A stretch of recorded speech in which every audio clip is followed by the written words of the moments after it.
কি কখনো ভেবেছো ফর্সা রং বিপদ ডেকে আনতে পারে? এসো আজ আমরা গল্প করি ফর্সা আর কালো রঙের। আর তার সঙ্গে আর একটা কথাও বলি, কিছু কিছু বোকামি কিভাবে আমাদের বিপদ ডেকে আনতে পারে।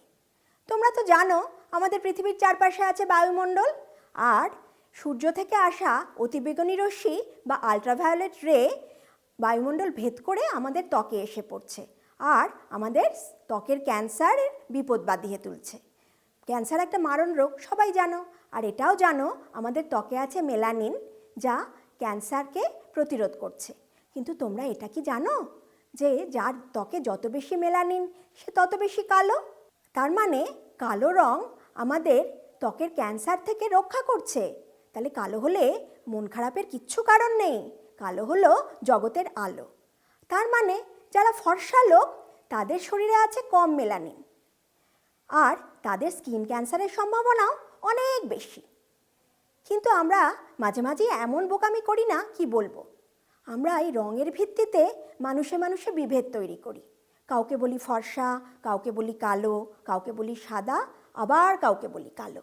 এটা কি উচিত বলো? একদম উচিত নয়। আর তার সঙ্গে আরও একটা খারাপ কাজ করি, আমরা অকারণে ফর্সা হওয়ার চেষ্টা করি আর তার জন্য অনেক প্রসাধনী ব্যবহার করি। তাহলে আজকে আমাদের কি মনে রাখতে হবে বলো তো?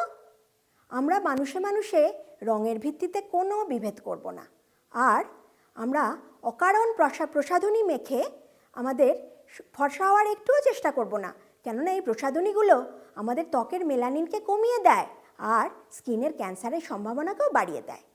আজকে আমি তোমাদের একটা মজার ওয়ার্কশিট দিয়েছি, আর তার সঙ্গে আর একটা মজার কাজ করতে বলছি। শোনো, তোমরা না তোমাদের চারপাশে দাদা, দিদি, বৌদি যারা আছে, তারা যারা এইসব প্রসাধনী ব্যবহার করে তাদের একটা তালিকা তৈরি করো, আর তাদের গিয়ে বলবে যে এগুলো কতটা খারাপ, কতটা তাদের শরীরের পক্ষে ক্ষতিকারক। কেমন? আজকে এই পর্যন্ত, আবার কোনো দিন দেখা হবে।